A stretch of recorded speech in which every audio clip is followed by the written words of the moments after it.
Di video kali ini, saya akan share kenapa sih bisnis itu gagal terus, dan kita mulai sekarang juga.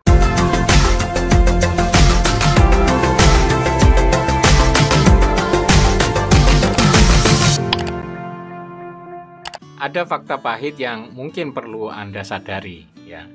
Lebih dari 70% bisnis baru itu nggak bisa bertahan lebih dari 5 tahun. Artinya banyak yang gagal di tengah jalan juga. Impian Anda untuk membangun bisnis dengan profit ratusan juta mungkin sah-sah aja. Namun kadang impian itu bisa jadi cuma jadi PHP. Jadi kenapa bisnis yang Anda angankan itu gagal dan nyungsep di tengah jalan? Ada 3 faktor utama yang bisa Anda analisa dan cermati, yaitu 1. Produknya jelek. Simple sih. Pilar paling kunci dari sebuah bisnis itu sebenarnya adalah produk yang cetar membahana. Dan yang gak kalah penting, dibutuhkan atau diinginkan oleh pasar. Banyak pemula itu gagal berbisnis karena produknya memang gak nendang. Atau sering hanya product oriented, ya, alias bikin produk itu dibikin berdasarkan keinginan si pembuatnya atau pemiliknya, bukan customer oriented produk. Nggak punya keunikan, ya, nggak ada yang butuh, dan karena itu tentu nggak akan diminati oleh pelanggan. Kalau produknya dibikin sendiri, memang butuh kreativitas dan kegigihan dan semangat untuk belajar menciptakan produk yang unik, wow, dan inovatif. Kalau hanya mampu menciptakan produk yang sama persis dengan yang udah ada di pasaran, ya mending jualin aja dulu punya orang. Tanpa kreativitas dan semangat untuk terus menciptakan produk yang berbeda, tentu jalan bisnis yang kelam ya akan menjemput di ujung jalan.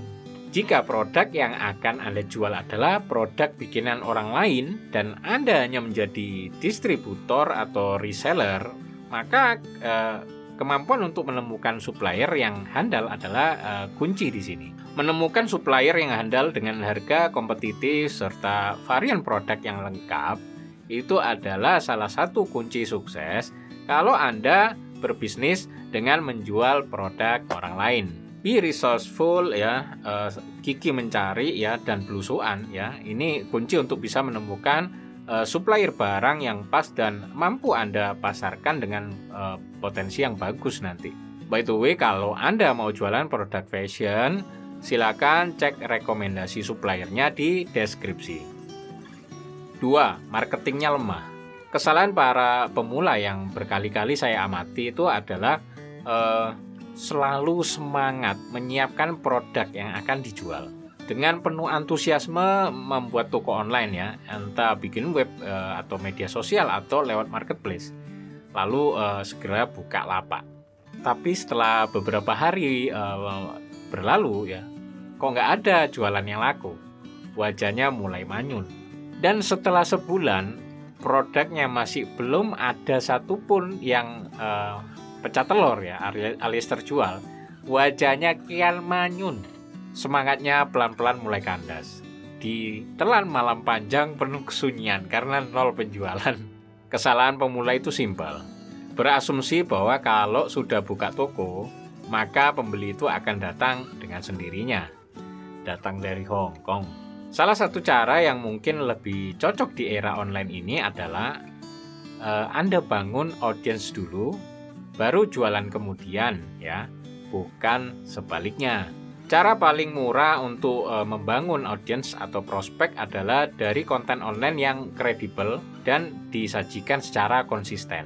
Setelah mampu mengumpulkan audience dalam kolam online yang Anda siapkan, ya, bisa melalui blog, grup WA, grup Facebook, atau email list, ya, baru Anda pelan-pelan jualan produk. Jadi misalnya Anda mau jualan produk herbal, ya bikin fanpage di Facebook atau akun bisnis di IG.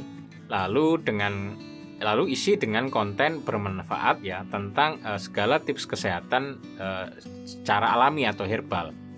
Misal kalau mau jualan fashion, ya bikin blog atau channel di YouTube, lalu isi dengan beragam materi menarik tentang perkembangan fashion. Kalau nggak dilakukan, ya resikonya manyun. 3. Gagal buka bisnis. Alasan terakhir kenapa Anda gagal bangun bisnis yang profitable, ya simple sih sebenarnya. Ide bisnis yang lama bersemayam dalam otakmu tidak kunjung diimplementasikan. Ide bisnis Anda yang wow itu hanya dipikir, direnungkan, dianalisa, lalu dipikir lagi. Direnungkan lagi dan dianalisa lagi. Makin lama makin ragu.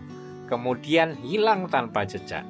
Bisnis yang berhasil adalah bisnis yang dieksekusi alias segera dijalankan, bukan yang terus-menerus ditanyakan dan dilamunkan sampai tua. Pebisnis itu harus punya nyali sebagai eksekutor bisnis. Itulah 3 faktor utama kenapa kebanyakan dari pebisnis pemula gagal bangun bisnis yang profitable dan maknyus. Ada pertanyaan? Seperti biasa, silakan lempar di komentar. Oke, jika video ini bermanfaat untuk Anda, pastikan Anda klik like dan share agar juga bermanfaat buat yang lainnya. Dan pastikan Anda klik subscribe dan nyalakan lonceng notifikasinya agar Anda selalu mendapatkan update video terbaru dari saya.